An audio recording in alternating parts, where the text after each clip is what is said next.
I know I am a nerd and I get up at 6 a.m. on Sunday mornings to watch the US Farm Report, which I am not sure anybody else is getting up to do, but I am up and watching it. So if you're up, just, obviously now you know that you can tweet and I'll be watching it. But I was watching it, and I think what was really interesting was watching the impact that they were showing this week in terms of the financial impact of the Derecho windstorms as they went through Iowa and Wisconsin. And I think we had a few pictures of the damages. But what was really impactful to me was hearing what that total was and knowing the crops and the lives that were behind that, and hearing the financial impact was $7.5 billion, which is the largest agricultural natural disaster that has happened in the United States. Yeah, it's staggering to me, Karen. We all know weather is so critical, and we've all seen the significant impact it can have on crops and on people and, on different aspects of our planet. In fact, I saw one of our customers post on LinkedIn visualizing the impact with the use of our AWS registry of open data. Yeah, it was pretty amazing to see what they were able to do and being able to tell that story visually. And really, so when you're looking at this, and I have to turn a little bit so I can watch the visual actually going, but it shows the swath of the impact, and it's really clear, and it's really great to see how they were able to contribute back to the Registry of Open Data a pre-processed data set of Sentinel-1 synthetic aperture radar data that was contributed back to, like I said, the AWS Registry of Open Data. This data has been processed from the original ground rage detected scenes into a radiometrically terrain-corrected, tiled product that is suitable for analysis. And this product, they now have made it available for the contiguous United States since 2017 when Sentinel-1 became available. So pretty amazing contribution back to the Registry of Open Data as well. And this is such a significant event that's occurred. But to be able to see that destruction, it's heartbreaking. But it also makes me think, how could insights like these be used to reduce the pain of such an event? Could crop insurers and financial services companies use these types of insights to help producers recover more quickly, or at least validate the value of the crops that were in the field, right? Yeah, solutions. You always bring it back to what's the customer problem, and I think that's terrific. I really feel like that's obviously the perfect segue into introducing one of our AWS guests who's able to join the episode. He works with so many geospatial providers in making data available and really helping customers to solve, these kinds of game-changing problems. Yeah, this is a bit of a treat for us as co-hosts and also for all you watching. We have a colleague, as Karen said, joining us from AWS. So let's go ahead and bring him in now. Joe, are you there? Yep, I'm here. Thanks very much for having me.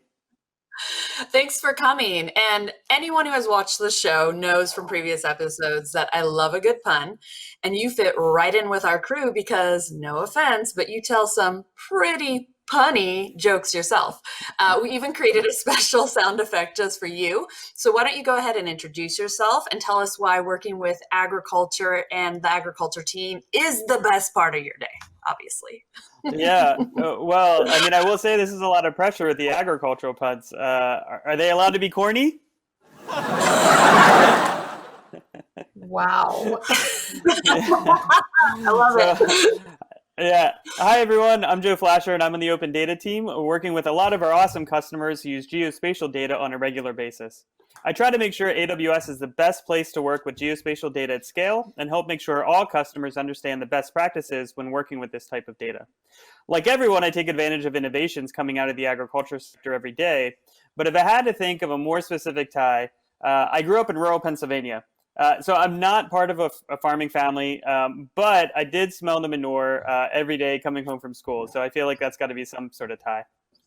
Well, I don't think I've talked about this on the show yet, but actually I'm the same way. I grew up in a rural community where we didn't have a farm, but we were surrounded by farms. So I completely understand. Summers were They just smelled so great. But you've brought two guests along with you today, and we're excited to meet them. Hamed from Radiant Earth Foundation and Courtney from Astraea. Let's go ahead and bring on Hamed first. Awesome. Yeah, and real quick, before I actually have Hamed introduce himself, I just want to say that I'm especially excited about the two groups we'll hear from, because in addition to using data that is shared publicly in AWS, both groups also make data publicly available on AWS themselves. So that means that the work that they're putting into making the data more usable can be leveraged by anyone. So at Amazon, we've got this idea around removing undifferentiated heavy lifting of tasks, and when these two groups demonstrate that. So I'm eager for you all to hear their stories. So with that, Hamed, I'd like to welcome you to All in the Field. Glad to have you on today. Can you introduce yourself and the Radiant Earth Foundation? Thank you, Joe. Hello, everyone. My name is Hamed Ala Mohammed. I'm the Executive Director and Chief Data Scientist with Radiant Earth Foundation. Excited to join the episode today. Radiant Earth is a nonprofit organization. We are based in the US, but we are on a mission to provide better tooling around data sets and applications that can empower organizations and individuals to use machine learning techniques on satellite imagery and address global development challenges. We practically envision a community that can better use these tools for a positive global impact. We have open data sets, as Joe mentioned. I will explain more about them in this episode. We provide training data sets, particularly for geospatial problems, with the open access repository that anybody can access. And we work on community practices and standards that can facilitate this ecosystem. So building a community and open data is really a summary of what we do. That's fantastic, Hamed, and thanks for joining us today. Could you help maybe orient us as to where the Radiant Earth Foundation fits within the Earth observation ecosystem? Very good question. Yeah. So as a neutral organization, we have been working with various partners and organizations within this ecosystem. As you see in the market map, we work primarily in the data analysis and services. We provide training data sets, but that is not possible unless we work collaboratively with a lot of other players, both in the commercial and non-commercial sector.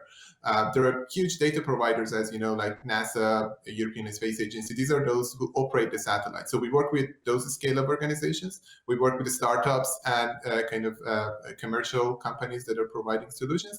And we work with academics, nonprofits, and governments, because at the end of the day, we want to empower them who are providing the solution to the farmer, to the decision maker on the ground.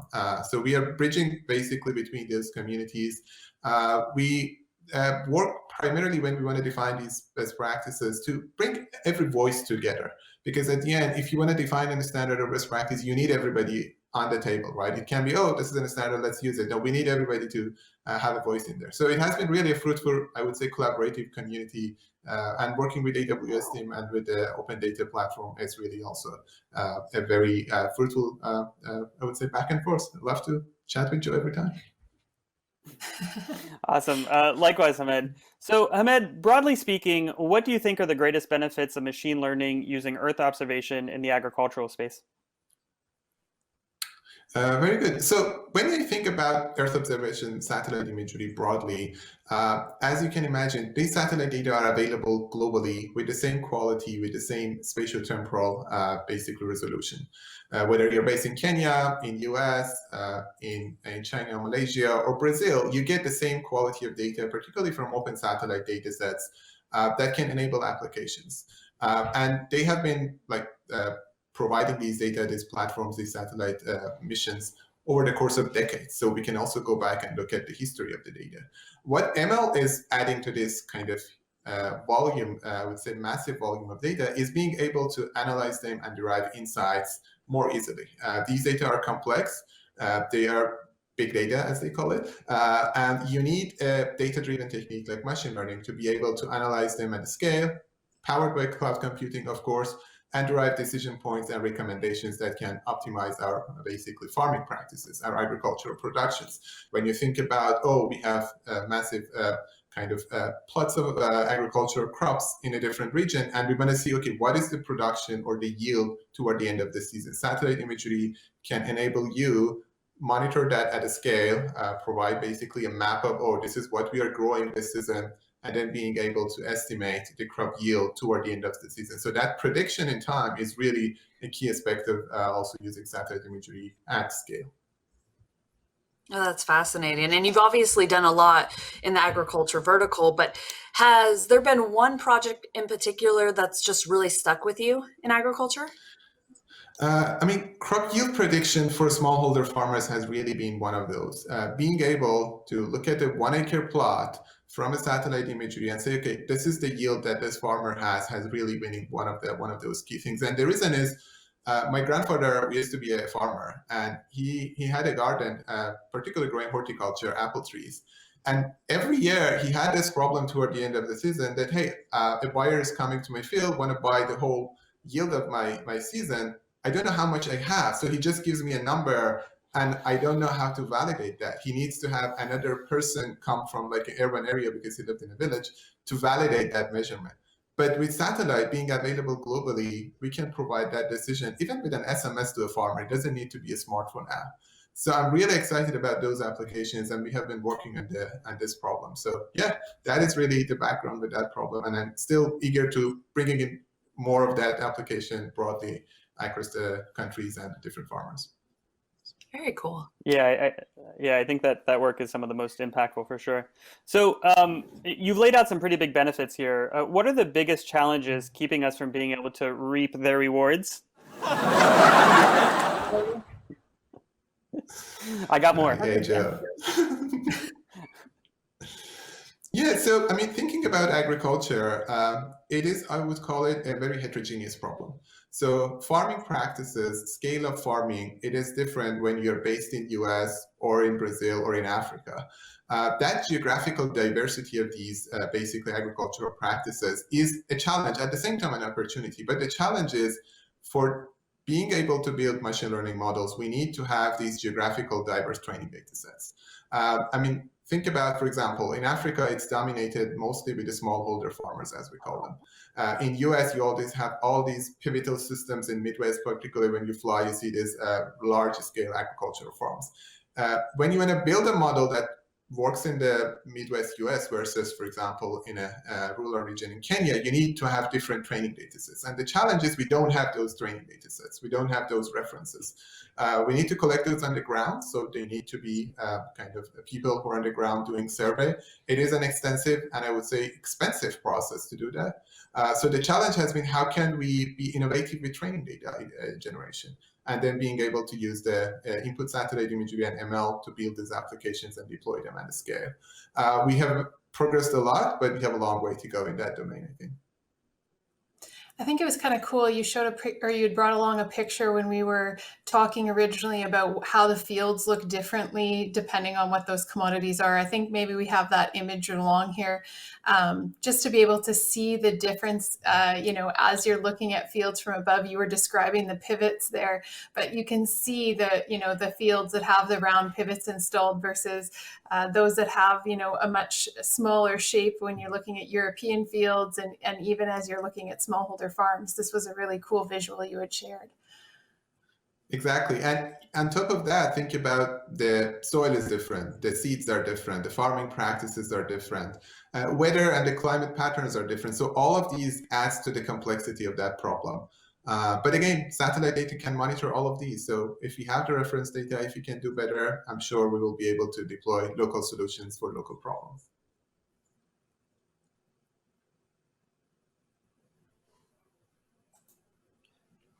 So can you maybe tell me a little bit then, like, how is Radiant Earth Foundation trying to address those specific challenges? Yeah, exactly. So as I mentioned in the beginning, our mission is really building this ecosystem, right? So one of the things we do is providing better standards and specifications. One of them is called Spatiotemporal Asset Catalog, or STAC. The reason behind STAC was, how can we have a better cataloging definition that we can serve the data better for the end user, and they can discover the data more easily. So they don't need to write like various different, I would call API calls and API requests with different metadata definitions. They can go to one portal and they have the same way of basically accessing the data. Using that, we have built a data catalog ourselves, the Radian ML Hub data catalog. Radian ML Hub, as the name resembles, it's a hub that you can go and access different geospatial training data sets. Our focus has been on agriculture primarily because of its impact across the development sector, but we have other data sets like land cover, classification type of data that can be accessed through the same API. All of these is enabled because we have that standard or stack definition that can help us do that. And it is hosted on AWS. It's in a public bucket. Happy to have a support from the public data program to have this data. And you can also see it on the Open Registry website. But at the end, users can interact with the data on an API, so they can query, they can select how much of data they want, a specific kind of labels they're looking for, specific regions and times. So building that ecosystem of data and the standard is really our mission. And on top of that, I would say, when you want to do data collection on the ground, you need to collect the right metadata so you can have it stored in your catalog. So working with data collectors to have a standardization for that has been the other element of our work. And yeah, it has been, again, a progressive, I think, mission, and we are close to 1.0 release for Stack, and it has been adopted by many groups. The datasets on Open Registry, this geospatial data now have a Stack catalog, and people can access them through that rather than going directly, for example, to the S3 bucket, which I think it's a fascinating ecosystem. Yes. Absolutely. Yeah, thank you. Thank you so much for that. Yeah. Sorry, go ahead, Karen. Nope, go for it. Yeah, cool. So I was just saying, you thanked us, and so I will turn around and thank you. Thank you for being such a big proponent of the Stack spec and for putting on the recent Stack Sprint, which got a lot of people introduced to this and working on it. We were honored to be able to help sponsor that. So Hamed, last question, I think. So first of all, thank you for all your insight. This has been fascinating so far. And I'm going to close out by posing the same question to you and Courtney as she joins for the second half of the episode. So you've talked about the promises and challenges you're seeing in this field and how you're trying to make a difference. But how can our viewers make a difference as well? So what can they be doing that remove the blockers to all the great advantages you've already pointed out? Yeah, I mean, I'm going to say open data, open data, open data. Share your data. This is really, I think, the key aspect of being able to do ML. You need to have access to the data, and everybody will win from that open sharing of the data. So first of all, if you have a project that is generating data, particularly training data that can enable a machine learning application, be open to sharing and plan for that in advance. When you're designing your project, think about that openness, because it's much easier to develop the data set in a way that has the right metadata and documentation to be shared at the end, rather than after everything is done, think about that.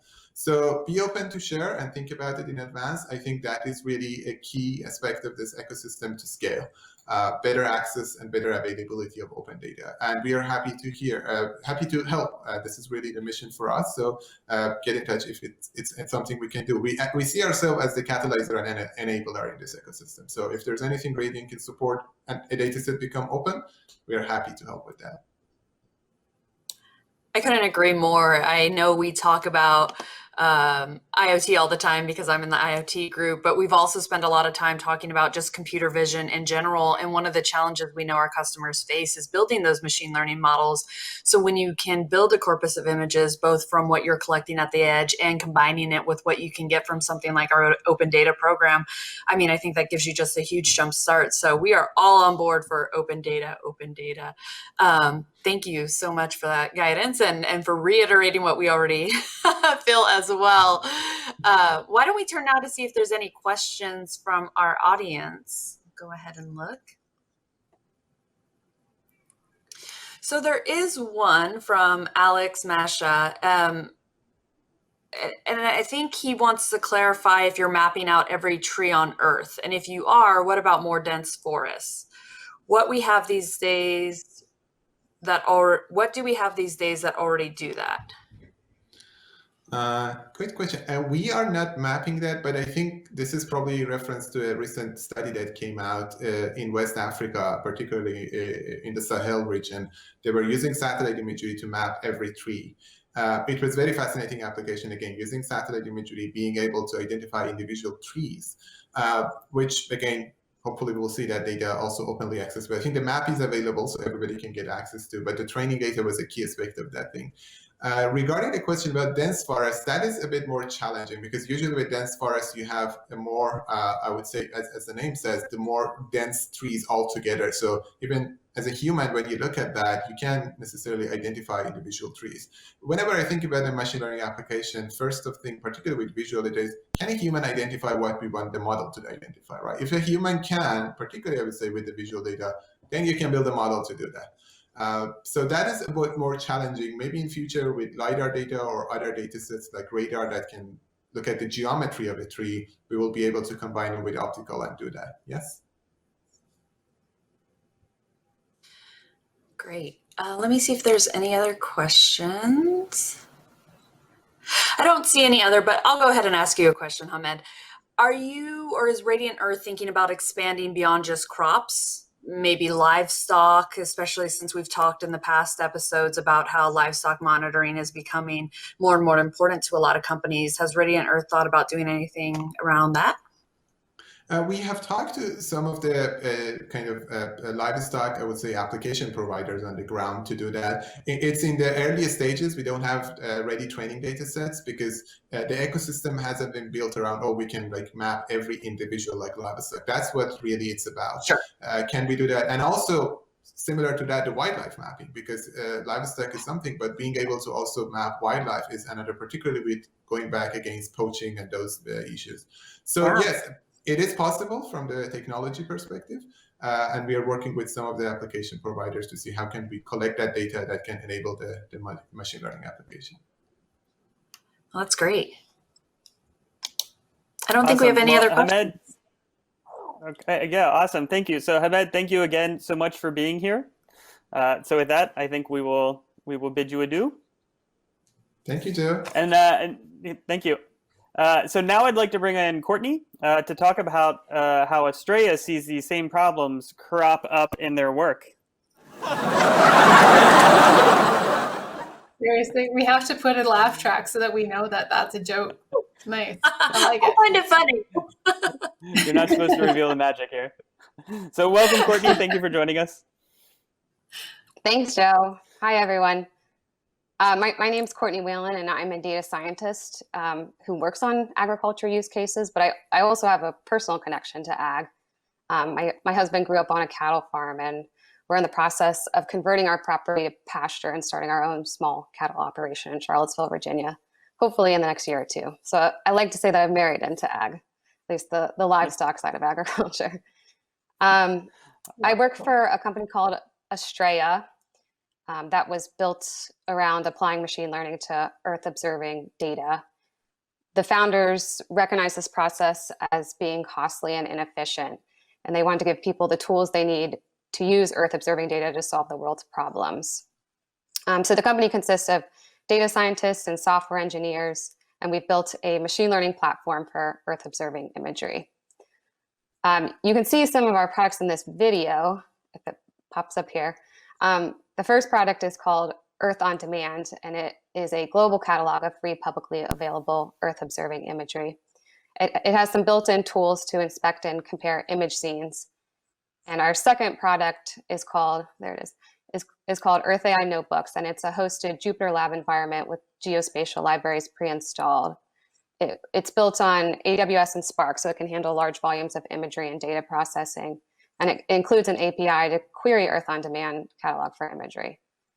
And our engineers have also created a library called raster frames, which we define a raster frame as a Spark data frame where one or more of your columns consists of imagery tiles.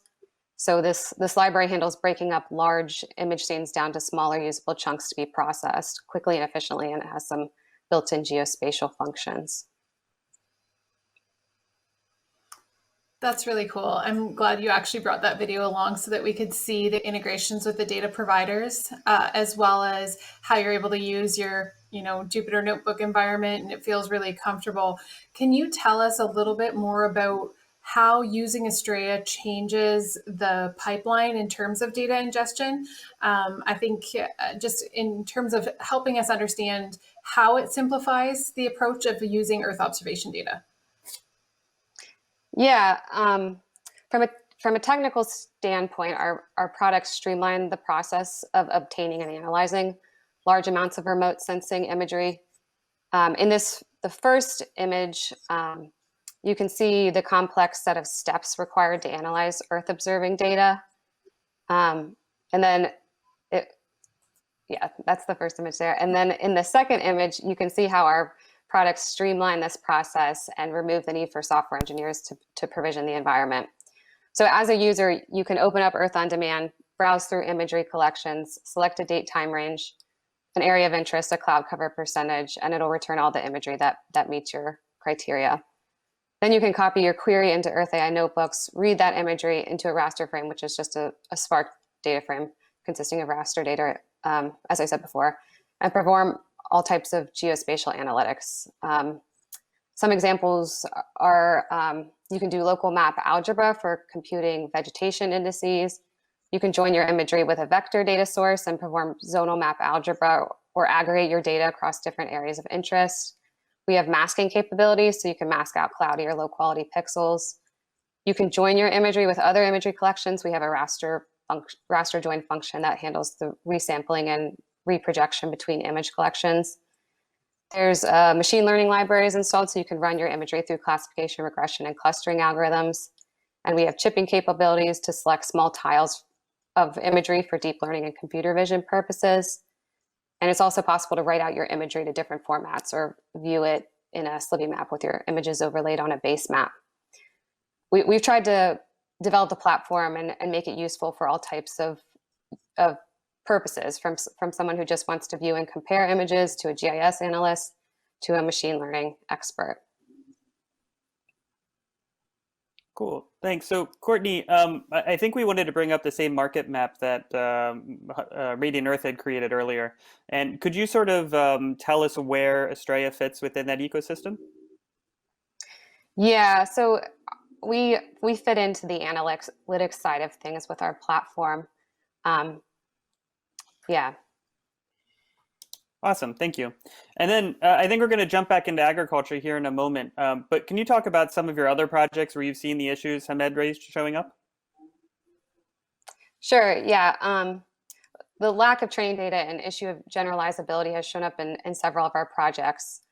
With satellite data, you're collecting imagery in the same way across the globe using remote sensors, and properties of light and satellite imagery can, in theory, provide you more up-to-date, more accurate information, but ground truth or ground conditions across the world don't necessarily match. So I think that's the big challenge when working with this type of data and trying to develop models that will generalize over large areas. One particular project is a computer vision model we built to detect large-scale solar farms. We used Sentinel-2 imagery for this project, so 10 to 20 meter resolution. We had some location data of solar farms in the US that we used as training data for a model, but at the time we were unable to find any training data outside of the US. So we decided to deploy the model over China because they're a big player in the solar energy industry. So we figured we could find some solar farms there, and we wanted to test out how well our model generalized. We did find about 1,000 solar arrays that were previously unknown, at least to us, but we also got a lot of false positives in our predictions. As you can see in these examples, the model tended to do better over drier desert regions than wetter coastal areas where there was a lot of water vapor in the atmosphere that created a haze. We found that crop fields and tennis courts at lower resolution look pretty similar to solar farms. So we ended up adding these as negative examples in future iterations of the model. And the model also did much better in desert regions because there was a high contrast between the panels and the surrounding land, whereas in greener forested areas, the panels kind of tended to blend in. It was difficult for the model to pick them out.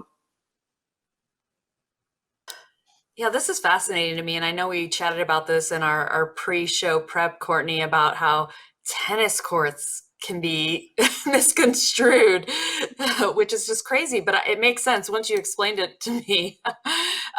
Now, let's move back to agriculture outside of tennis courts. Astraea did a pretty cool analysis predicting food insecurity in Zambia. Are you able to talk about that a little bit and give us a bit of insight into what was done? Sure, yeah. This was one of our R&D projects, and I actually also used it as my practicum project for my master's degree. But the goal was to understand the goal was to understand change in food and water availability in Zambia, given droughts and changing weather patterns. We were interested in exploring change detection and the effects of climate change and food insecurity in a country that may be in need of food assistance programs using Earth observing imagery and machine learning. And we chose Zambia because they were ranked 5th worst in the 2018 Global Hunger Index, and they've been severely impacted by climate change. Zambia is a landlocked country where agriculture supports the livelihoods of 85% of the population, and most farmers rely on rainfall to irrigate their crops. So they're especially vulnerable to weather fluctuations. After we selected Zambia, we found out that publicly available ground truth data in Zambia didn't exist. We did, however, have a geo-referenced ground truth crop data for the US. So we decided to train our model with US training data and score the model in Zambia, as you can see in this architecture diagram. To help with model generalizability, we tried to pick regions in the US as our training data with similar characteristics to Zambia, such as similar climate, biome, weather patterns, soil composition, and a similar mix of crops. And we tried to make it as much of an apples to apples comparison as we could. But in the end, we were still extrapolating to a different region in a different hemisphere. The climate's not exactly the same because the seasons in Zambia don't follow like what we have. They have more of a tropical climate, so it's rainy and dry seasons instead of cold and warm, which definitely affects how crops grow. And also one thing we noticed was that the way they planted crops in Zambia is not really the same as it is here. In Zambia, farmers tended to have smaller fields of mixed crops, and there's a lot of small gardens that are just supporting one or two families. Whereas in the US, our crop fields tend to be very large and homogeneous. So these differences made it really hard to generalize the model. Yeah, that's interesting. Yeah, very interesting. So, I mean, we're definitely seeing a similar theme of a number of the same challenges show up in what Hamed talked about and now what you're talking about. Can you go into a little bit more depth about how you try and work around them? Yeah, Hamed's comments definitely rang true for us. So the bottom line is that you have to get a statistically representative sample to have a reliable, robust model. There's really no way around that. With the Zambia crop model, we tried to match the training and scoring regions as much as we could, and we still had a lot of problems with generalizability. There's a real lack of ground truth training data outside of the US and European countries, and that's a problem because we need diverse training data to train good generalizable models. In the solar farm project, we used some human in the loop techniques to help with generalizability. We went through several iterations of the model where we manually verified and hand labeled farms using a semi-supervised approach. So we trained the model and then scored it on a large region and went through model predictions and added false positives as negative examples to increase the size of the training data and help the model correct its mistakes and learn new patterns. And then we retrained the model and repeated this process several times. And this requires a big manual labeling effort, which can be pretty tedious. So we started developing partnerships with data labeling companies to outsource this work. And it definitely seems like there's a market for it because I get several emails a week now from data labeling companies. Awesome, thank you. So yeah, Courtney, thank you again for all your insight. I wanted to pose the same question I posed earlier to Hamed. So you both talked about the promises and challenges you're seeing in this field and how you're trying to make a difference. But how can our viewers make a difference as well? So what can they be doing that remove the blockers to all the great advantages you've already pointed out? Yeah, so I think from a modeling point of view, I think that sometimes there's a disconnect between what tech folks are building and what the actual use case of the model is. So I think it's important to work with subject matter experts to get a deep understanding of what the problem is, what business goals you really want to achieve, who's going to actually use the model, and what metrics actually need to be demonstrated to solve the problem. And I think really thinking through that modeling design phase can make a difference. Also, there's a lot of hype around new innovative techniques that people want to try, but maybe the best model is a simple approach that's been tried and proven.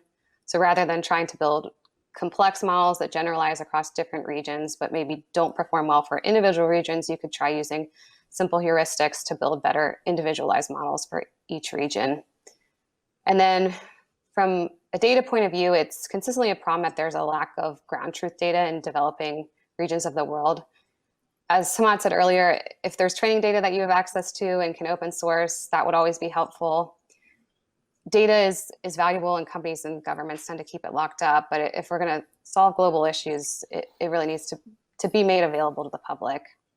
And I actually just heard that Planet Labs is going to start releasing monthly base maps of the entire central swath of the world for free. They're getting funding to publish this data for climate work, which is amazing and could be used for a lot of useful ground truth data labeling and modeling efforts. That's really cool. And I know this is usually when we would go over to start asking questions of our viewers, but I actually think that Joe has a question that he's wanting to ask in addition. So Joe, will let you go ahead and ask your question there. Yeah, thank you. So first of all, Courtney, echo your comments on the access to training data completely, right? Like we would love to be able to help more there. I think the access to compute power to do these sorts of analyses is becoming more commonplace or commoditized. Mm-hmm. But I think access to the training data is not, right? So it'd be great to see everyone have access to all of that training data, the high quality training data as well. So my question is, it's a little bit of a fun one, because you sort of said there are a lot of sort of new, more complicated sort of techniques that people are proposing, but maybe simpler methods are possible. I'd love to hear a little bit about what are some of the new, more complicated methods briefly that people are trying. Well, I mean, in terms of like data labeling efforts, I think GANs are being employed a lot these days. Those are kind of a new hot algorithm. We've tried a lot of different computer vision techniques, which is pretty fun and innovative. But sometimes I think just like a simple logistic regression model or a random forest that are kind of tried and true modeling algorithms can work just as well in certain types of problems, depending on the use case. So, yeah. Awesome. Yeah, and if I understand correctly, GANs are basically you're making a model to generate data, and then you have another model that says whether that data like passes or not, and then the model just keeps on generating more training data. Is that right? Yeah, I think or roughly right. So yeah, there's a generative model and then the adversarial model, and they compete with each other. The generative model is trying to trick the adversarial model into predicting the wrong thing. So very cool. It's my understanding. I have a question, actually. I will ask something similar to what I asked Samed. So you talked a lot about crops, obviously, and solar farms, but what about animals or livestock? Is Astraea doing anything with monitoring wildlife or livestock, or thinking about going that direction? I think we would definitely be open to going in that direction at some point. I mean, we are a startup company, so we're working on limited resources right now, but we've developed the platform and tools in a way that it can be used for many different use cases. So I would definitely be interested in doing something like that at some point, and hopefully can get the team interested in that. Okay, great. Especially because you're starting your own livestock farm. You might have your own ground truth, right? Yeah, that's great. That's great. Well, it doesn't look like we have any other questions from the viewers. So at this time, we just want to say thank you so much for joining us, Courtney. It was great to have you on. Thanks for having me. And thanks to you, Joe. As Karen mentioned earlier, both she and I don't know a whole lot about geospatial data. This has been such a fun episode for us to be a part of because we've learned so much, but we couldn't have done it without your help and asking the right questions and just learning more in general from you also. So thank you so much for your help with co-hosting and bringing on the two guests that we had today. Yeah, of course. It's always easy when we've got great customers. Thank you. I think that was a serious comment, but I like that they're in the line. All right. Thanks so much, Joe. We'll talk to you later. Thank you, everyone. Thanks, Bye. Joe. Karen, I feel like we had it so easy this episode. We had a great host like Joe to help us out. We had great guests that, were super insightful for geospatial data. I don't know about you, but I feel like I've learned a ton. I absolutely did. And all of the ecosystem that makes up our geospatial data sets and the rest of the registry of open data are really helpful for agriculture. And it's so fun to actually hear what kinds of problems can be solved with the data, not just knowing how amazing the rich data sets are. So it's really cool to hear these stories. Happy to have sat back and being able to listen from our customers' point of view as well. Yes, that was really interesting. And I'm excited because in an upcoming episode, we'll actually have two people on Joe's team join us, Zach and Aaron, who will also talk more about weather data and genomics. So I'm looking forward to that as well. Though I might be out on maternity leave, I will still tune in. Why don't we move on? For your sake that you are out on maternity leave. Yeah. Sorry. Thank you. Thank you. Why don't we move on? As you know, it is the season for trick-or-treaters. And while we don't have any tricks necessary, or excuse me, while we have no treaters, we do have tips and tricks for you. Messed up my own little joke I was going to throw out there. I love it. I hope that you were going to give me some treats actually after this. But we do have our tricks. And we did share in our last episode the CloudFormation template for an AI-driven social media dashboard. And thank you to all of those who sent their dashboards to me. And I promised that I would share what I came up with. And I will, fully disclosure, I am not a UI designer, but I was so excited about what the data was telling me. So here was my fun insights, and I made everybody on the ag vertical team at AWS look at the dashboard and tortured them all through my insights, and they actually seemed to like it, so that's good. But here it is on the screen. So we took a map to see where the tweets were coming from. If you'll remember, what I did was actually bring in multiple languages. So French, English, Spanish, and German is what's included here. But the CloudFormation template, you can adjust the S3 reference table that converts the language codes that we have at AWS in our translate to the ones that come out of the API out of Twitter. So there is a translate table that you can do as a reference table lookup there. But you'll see we had pretty great geographical coverage. And then we took and actually processed that data through Comprehend in order to understand what was the sentiment and the entities. So you'll see on the other side, although the other is obviously huge, it also captured all of the entities that were being talked about. And this was what was really exciting to me, because as we were looking at this, we were able to see some key insights. Obviously, the Indian Council of Agricultural Research had some interesting announcements during this time frame. We saw International Rural Women's Day pop up, and that was on October 15th. We saw some additional really interesting ones. We saw Washington State pop up. We had a really good conversation about murder hornets related to that. And we saw some interesting brands that were popping up as well, some agricultural companies who had been making some news. So really fun way for us to be looking at what's happening on social media. And just to prove that these actually were coming from real tweets, I also have the dashboard view that we were able to drill in and actually look at the actual tweets themselves. So you could see the full tweet of what the comment was and why that, yeah, so there we go. And why they were pulled in. So that way, if we wanted to take a look, the reason that some of these come up a little bit bigger is because they were retweeted. So that's just something you have to take into consideration in your design when you're pulling in the information from the CloudFormation template.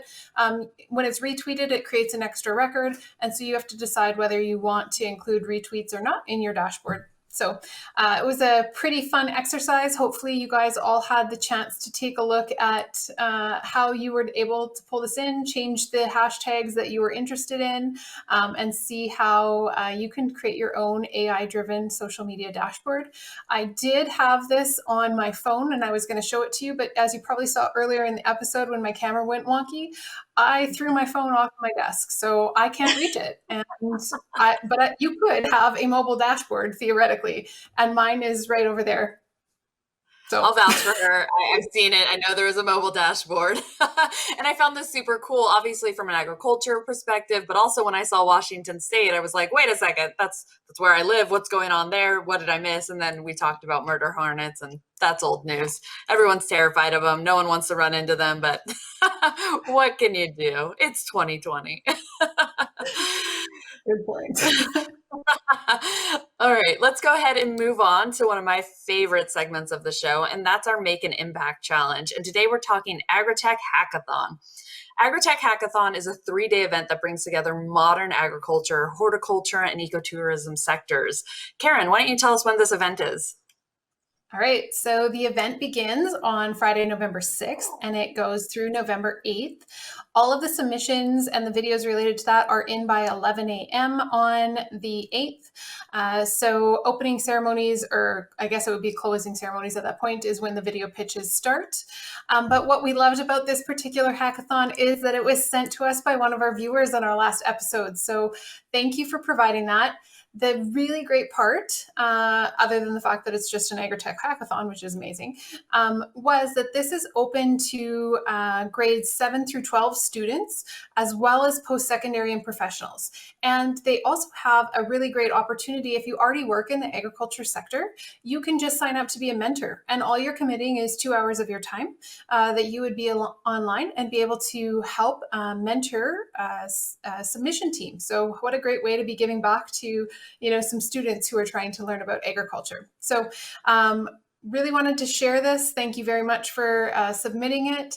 And we can't wait to see what comes out of this particular hackathon. This was put on by the town of Lincoln in the Niagara area of Ontario, Canada, and Spark. So looking forward to seeing the output of that hackathon.